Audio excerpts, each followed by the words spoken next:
Karl Marx nació el 5 de mayo de 1818 en la casa número 664 de la calle Brückengasse, ahora Brückengasse número 10, en Treveris, una ciudad situada en la provincia del Rin del antiguo reino de Prusia.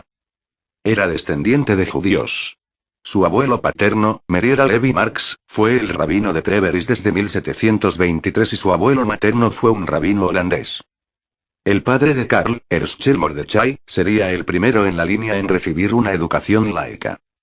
Herschel pertenecía a una clase media relativamente próspera, era poseedor de algunos viñedos en Mosela.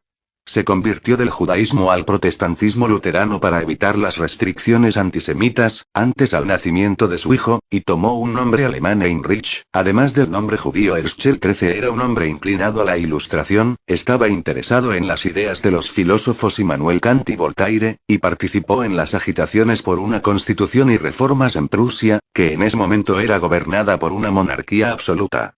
En 1836, Marx se comprometió con Henry von Westphalen, una baronesa de la clase dirigente prusiana que rompió su compromiso con un joven alférez aristocrático para estar con él.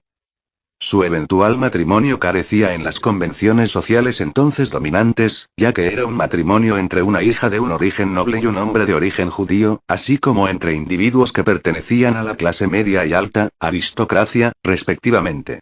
Estas cuestiones se redujeron por la amistad de Marx con el padre de Henry, el barón Ludwig von Westphalen, un aristócrata de pensamiento liberal. Años más tarde Marx le dedicará su tesis doctoral titulada A diferencia de la filosofía de la naturaleza en Demócrito y Epicuro. Tras el cierre impuesto por el gobierno de la Gaceta Renana, Marx se involucró con un nuevo periódico radical, los anuarios franco-alemanes, Deutsche Franzische Harbucher, que hasta entonces era llevado adelante por Arnold Ruge, otro revolucionario socialista alemán.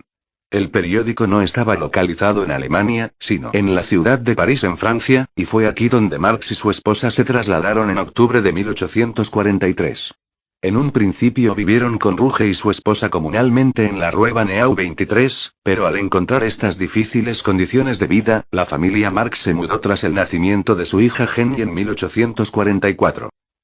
A pesar de que los anales franco-alemanes pretendía atraer a escritores tanto de Francia como de los estados alemanes, fue dominado por estos últimos, excepto por el único escritor no alemán que era el exiliado ruso anarcocomunista Mikhail Bakunin. Testigo y víctima de la primera gran crisis del capitalismo, década de 1830, y de las revoluciones de 1848, Marx se propuso desarrollar una teoría económica capaz de aportar explicaciones a la crisis, pero a la vez de interpelar al proletariado a participar en ella activamente para producir un cambio revolucionario. La obra de Marx ha sido leída de distintas formas. En ella se incluyen obras de teoría y crítica económica, polémicas filosóficas, manifiestos de organizaciones políticas, cuadernos de trabajo y artículos periodísticos sobre la actualidad del siglo XIX. Muchas de sus obras las escribió junto con Engels. Los principales temas sobre los que trabajó Marx fueron la crítica filosófica, la crítica política y la crítica de la economía política. Algunos autores pretendieron integrar la obra de Marx y Engels en un sistema filosófico, el marxismo, articulado en torno a un método filosófico llamado materialismo dialéctico. Los principios del análisis marxista de la realidad también han sido sistematizados en el llamado materialismo histórico y la economía marxista. Del materialismo histórico, que sitúa la lucha de clases en el centro del análisis, se han servido numerosos científicos sociales del siglo XX. Historiadores, sociólogos, antropólogos, teóricos del arte, etc. También ha sido muy influyente su teoría de la alienación.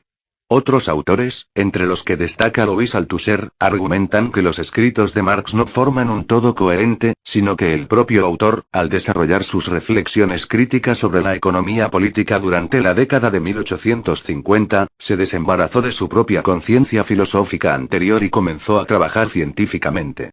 Desde esta perspectiva no existiría una ciencia marxista, sino un científico, Karl Marx, que fue un pionero en la comprensión de los mecanismos fundamentales que rigen el funcionamiento de la sociedad moderna, en especial con su reelaboración de la teoría del valor, y cuya obra cumbre fue El Capital.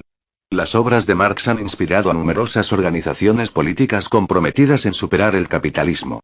Por una parte, habría que señalar la interpretación que han realizado los leninistas, partidarios de que una vanguardia del proletariado, organizada en un partido revolucionario preparado si es necesario para trabajar en la clandestinidad, empuje a la clase obrera a hacerse con el poder mediante la fuerza insurreccional de las masas, para así derrocar a sus antiguas clases opresoras y dominantes, la burguesía y la aristocracia, expropiándolas de su control sobre el aparato del Estado y los medios de producción, y procediendo a la construcción de un Estado obrero que, además de instituir a aquella como clase dominante, le permita avanzar hacia el socialismo, sociedad altamente igualitaria y solidaria, sobre la base de la democracia obrera y la propiedad social sobre los medios de producción, y un fuerte desarrollo productivo y cultural, con una economía planificada capaz de suplir holgadamente las principales necesidades mayoritarias y la desaparición de la división de la sociedad en clases, hasta llegar al comunismo, sociedad sin clases sociales y sin Estado, basada en un altísimo nivel de civilización.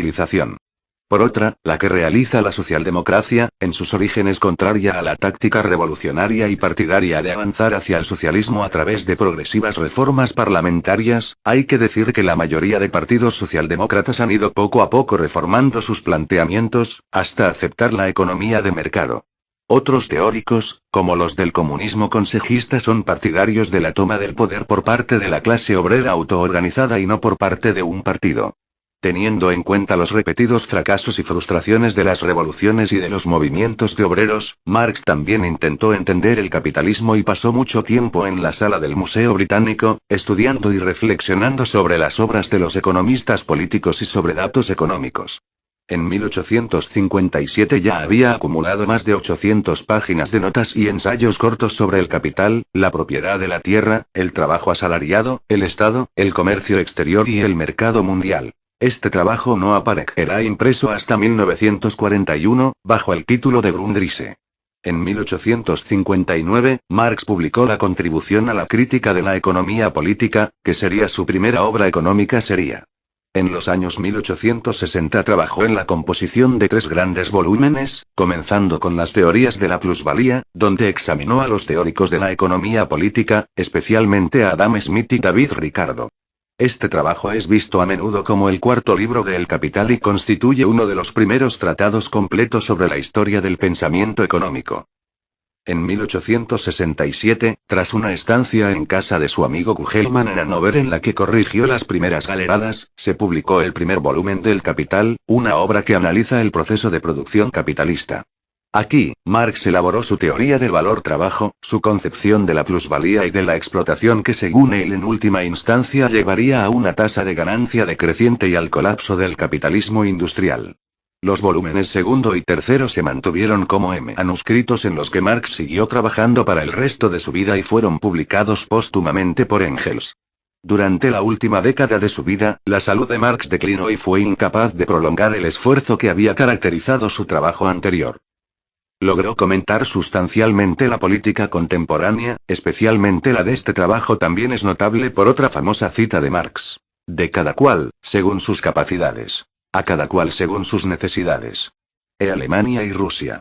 Su crítica del programa de Gotha se opuso a la tendencia de sus seguidores como Wilhelm Liebknecht y August Bebel de comprometerse con el socialismo de Estado propugnado por Ferdinand Lassalle en los intereses de un partido socialista unido.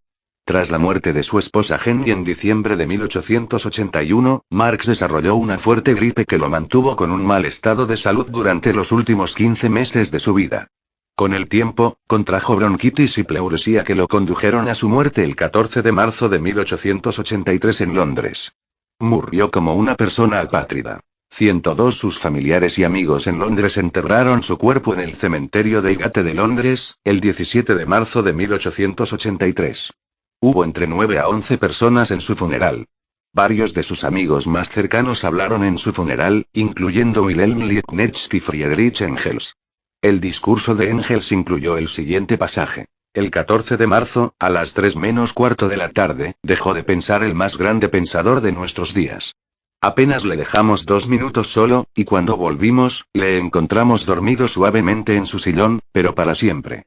Su hija Eleonora, además de Charles Longuet y Paul Lafargue, que eran 2 yernos socialistas franceses de Marx, también estuvieron presentes. Liebknecht, fundador y líder del Partido Socialdemócrata Alemán, pronunció un discurso en alemán y Longuet, una figura prominente en el movimiento de la clase obrera francesa, hizo una breve declaración en francés. También se leyeron 2 telegramas de los partidos obreros de Francia y España. Junto con discurso de Engels, esto constituyó todo el programa del funeral. Entre los no familiares que asistieron al funeral estaban 3 asociados comunistas de Marx. Friedrich Lessner, encarcelado durante 3 años después del juicio comunista de Colonia de 1852. G. Lochner, a quien Engels describió como un antiguo miembro de la Liga de los Comunistas, y Carles Chorlemer, un profesor de química en Manchester, miembro de la Real Sociedad y activista comunista durante la Revolución Alemana de 1848. Otro asistente al funeral fue Ray Lankester, un zoólogo británico que más tarde se convertiría en un prominente académico. La lápida de Marx lleva el mensaje grabado: proletarios de todos los países, uníos. Presente en la última línea del manifiesto comunista y la frase de la tesis 11 sobre Feuerbach, editada por Engels. Los filósofos solo han interpretado el mundo de distintos modos, pero de lo que se trata es de transformarlo. El Partido Comunista de Gran Bretaña construyó la lápida monumental en 1954 con un busto hecho por Laurence Bradshaw. La tumba original de Marx tenía apenas un humilde adorno. 107. En 1970 hubo un intento fallido de destruir el monumento con una bomba casera. El historiador marxista Eric Hobsbawm más tarde comentó que uno no puede decir que Marx murió fracasado porque, aunque no había logrado un gran seguimiento de discípulos en Gran Bretaña, sus escritos ya habían comenzado a hacer un impacto en los movimientos izquierdistas en Alemania y Rusia. Al cabo de 25 años de su muerte, los partidos socialistas de Europa continental reconocieron que la influencia de Marx en su política estaba ganando entre el 15 y el 47% en los países con elecciones democráticas representativas.